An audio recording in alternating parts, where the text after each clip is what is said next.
Some old friends of mine had a band and were waiting for me to arrive and be the bass guitarist. They simply said, "We have a slot for you." And we played several gigs, very ineffectually. We were a shocking sight. People with horrendous, unkempt long hair and appalling tasting clothes and absolutely no charisma or stage presence. And I think we had a bit of a group meeting and decided what we needed was a little injection of charisma. And we needed somebody who could sing and had a certain amount of sex appeal and presence. And Adam, who was the rhythm guitarist, said that he had seen this guy at St John's in, I think it was a dramatic review.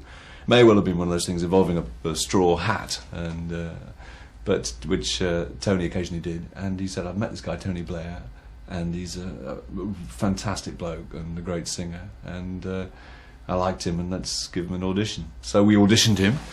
In a very rudimentary fashion. We told him what songs that we played, and he stayed up all night and transcribed the lyrics from the albums, which impressed us enormously because we didn't know the lyrics to any of these songs and we were quite happy to make them up, the vague approximations of Rolling Stones songs. But he was very interested in the idea that if we were going to do it, it was going to be done as to the best of our ability.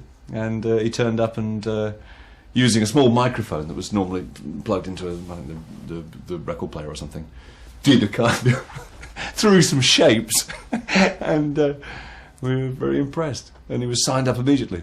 How many gigs did you actually play? I think we must have played about 7 or 8 or 9. I honestly can't remember. I mean, it was a pretty long time ago. But we played various parties and we played various balls. We played some alternative college balls. That's the kind of thing. We consider ourselves rather alternative. And we played one at Corpus Christi, supported by a string quartet and a jazz fusion band. At the end of which Tony got them all back up, all the sport bands came up and played in some mass expression of unity or whatever. So how would you describe his singing then? Oh, his singing was considerably better than ours. I think he had no illusions that a career in rock and roll awaited him.